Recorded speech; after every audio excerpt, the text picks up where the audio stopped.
नमस्कार. आजचा विषय आहे नवरा बायकोच्या नात्याचा. पण प्रश्न फक्त नवरा बायकोचा नाहीये. कारण हे नातं आई वडिलांचं पण आहे. आई बाबांचं नातं मुलं रोज जगत असतात. बरं, घरात कधी मतभेद होणार नाहीत असं शक्यच नाहीये. नवरा बायकोमध्ये मतभेद होतात, राग येतो, अपेक्षा पूर्ण होत नाहीत.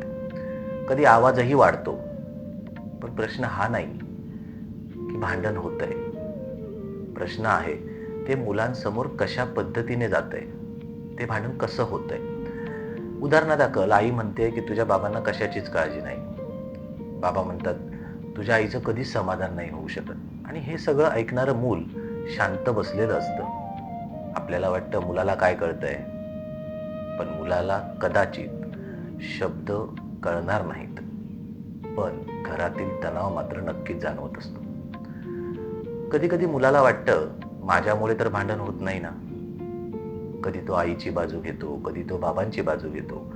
आणि हळूहळू तो मुलगा राहण्याऐवजी तो घरातील तणावाचं वातावरण सांभाळण्याचा देखील प्रयत्न करू लागतो.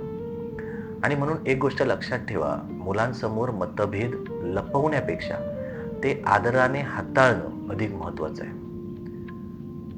वाद झाला, ठीक आहे. मुलांसमोर एकमेकांचा अपमान कधीच करू नका, अनादर करू नका.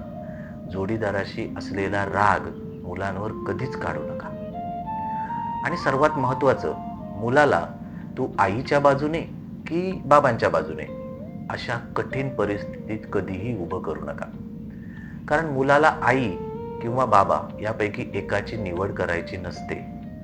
त्याला दोघांचीही सुरक्षितता महत्वाची असते.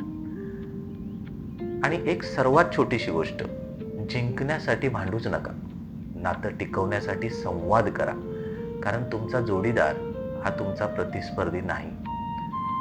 तो तुमच्या मुलाच्या आयुष्याचा सहप्रवासी आहे, हे लक्षात ठेवा. आज आपण मुलांसाठी एकत्र शाळा निवडतो, क्लास निवडतो, भविष्याचा विचार करतो.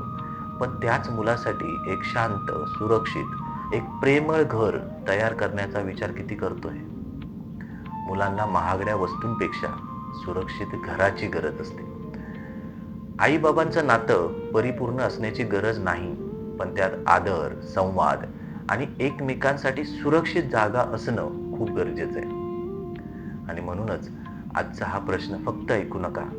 आजपासून त्याचं उत्तर आपल्या घरात शोधायला सुरुवात करा. आणि हा बदल आपल्यामध्ये करा. कारण प्रत्येक बदलाची सुरुवात ही ह्याच प्रश्नाने होते. आणि तो प्रश्न म्हणजे नक्की काय चुकतंय. पुन्हा भेटू पुढच्या शनिवारी.